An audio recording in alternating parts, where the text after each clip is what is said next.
Dy deputet të Kuvendit të Kosovës, njëri nga opozita, Vjosa Osmani e Lidhjes Demokratike të Kosovës dhe tjetri nga opozita, Ilir Deda nga Lëvizja Vetëvendosje, paraqitën propozimin për një marrëveshje me 5 pika për 5 partitë politike.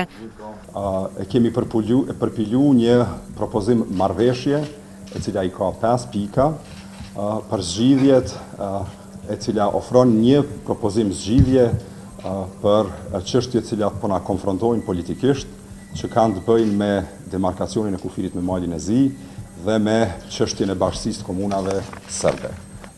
Nëse gjatë muajve të fundit kemi thënë gjatë gjithë kohës se dhuna është e papranueshme si mjet politik për të zgjidhur çështjet dhe problemet politike, atëherë ka qenë e udhës që të dalim me propozim marrëveshje. Deputetja e LDK-s Vjosa Osmani prezentoi 5 pikat e marrëveshjes. Në ne, Kuvendi i Kosovës do të themelojë një komision hetues të udhëhequr nga opozita për të shqyrtuar marrëveshjen e demarkacionit të kufirit me malin e Zi. Përbërja e komisionit do të jetë sipas dispozitave të rregullorës së punës së Kuvendit.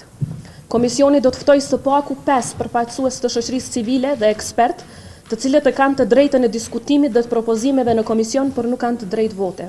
Në 2.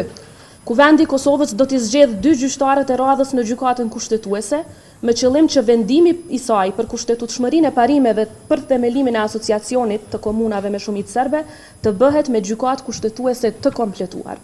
Në 3. Pa e paragjykuar vendimin përfundimtar të gjykatës kushtetuese, nëse ky vendim nuk i zgjidh dilemat për asociacionin, Kuvendi i Republikës së Kosovës i drejtohet Komisionit Evropian për Demokraci nëpërmjet ligjit, i njohur si Komisioni i Venecias, për sqarime shtesë. Në 4, kjo marrëveshje nënshkruhet nën mbikëqyrjen e presidentes së Kosovës në ushtrim të rolit të saj si faktor i unitetit politik në vend.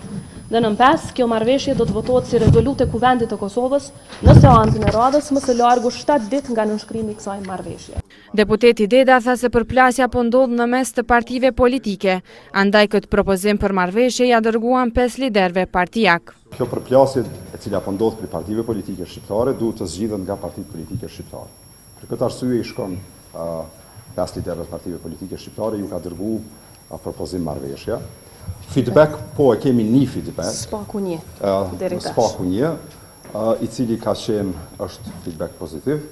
Është një lider opozitar dhe jo, nuk kam dakord. Deputetja Osmani qartësoi se këtë propozim për marrëveshje prezantojnë si 2 deputet e jo në emër të subjekteve politike që u takojnë. Po i bëjmë këto propozime në kapacitetin e përfaqësuesve të popullit.